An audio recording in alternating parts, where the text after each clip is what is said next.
Under siege, that's how some South Texas landowners described life on the border and why they were allowing citizen and militia patrols on their own ranches. Fox 7's Rudy Koski went on patrol with the co-founder of a group called the Texas Border Volunteers. Tonight in the special Borderland report, Rudy shows us how their missions are being affected by the recent security surge by TBS. A warning now, some of the images you might see are inappropriate for younger viewers. Dr. Mike Vickers typically spends his days at his Falfurrias clinic. But caring for animals is not his only passion. He's also determined to protect his land. This is our home, and we're not going to let it run us off. It is this. Vickers has boxes of pictures of illegal aliens caught on his Brooks County ranch. Some next to his home, some caught at his front door. Many simply are desperate people looking for a better way of life. But there are others, gang members looking to make trouble. It's why Vickers never leaves home without packing protection. This gun here's got 30 rounds in it, and I got another 30-round magazine right here. To fight back, about a decade ago, Vickers organized a security patrol called Texas Border Volunteers. A bunch of us decided we had to do something. There are currently about 300 members. In October, I went on a patrol near the Brooks County town of Falfurrias. The group only goes on land that they own or are asked to patrol. An introduction video for new members makes it clear this is no vacation, no camping trip. This takes patience and stamina. At least once a month, 30 to 40 volunteers put on hunting gear and search for undocumented aliens. Do not count on a lot of sleep. At night, thermal imaging cameras provide clear views of the illegal crossings. The volunteers say they've encountered people from 70 different nations. We had a bailout the last day of our op, just right out here on the highway, and in the back seat was a cache of Iranian money, $10,000 worth. Each border volunteer is armed, but so far no one has used deadly force. The job is to observe and report activity to the Border Patrol. We don't even let them know that we're present. But sometimes close calls and confrontations cannot be avoided. This is a high traffic area. This is called the Welcome Center.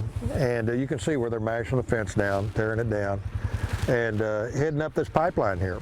The location got its name after a face-to-face encounter similar to this one.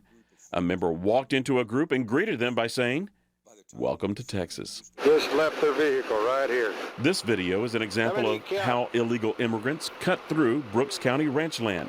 They head out on foot in order to slip around a Border Patrol checkpoint located on Highway 281. It's south of the town of Falfurrias, which is about 70 miles from the border. As agents check vehicles, the Texas Border Volunteers take up positions in the brush. One night we reported 110 trying to get picked up by a semi-truck on US 281, just north of the checkpoint. We called the Border Patrol, and without air support, they were able to get 86 of them caught that night. The stakes are high, and the smugglers, known as coyotes, can be unforgiving. And we've saved people that have described how that coyote brutalized them, beat them with a stick, threatened to kill them. We're just going to leave you here. You're going to die here. The animals are going to eat you before you die. These graphic images are of those who didn't make it. Since 2011, more than 300 remains have been found in Brooks County. It's really disturbing, and we find a lot of them that are on the verge of death. I mean, we've actually saved a lot of lives, people that probably had 30 minutes to an hour to live. All part of the Rio Grande Valley sector. There have been fewer contacts and bodies found since the DPS border search started in June, but the volunteers are not quitting because of what's expected if the state operation ends. It's going to go back to like it was. And the body count's going to go back up in Brooks County. The help from Vickers Group is appreciated by the Brooks County Sheriff's Department because they only have 6 road deputies, and during the day there may actually be only one on patrol covering more than 900 square miles. It's always good when you have resources. Chief Deputy Benny Martinez told me the Border Volunteers have not caused any problems since they started the patrols. If there's nothing negative coming out of that part of the area, we're good. It's a partnership based on need. For this county doctor and border protector, it's the right prescription for a problem that continues to threat us home. In Brooks County, Rudy Koski, Fox 7 News Edge.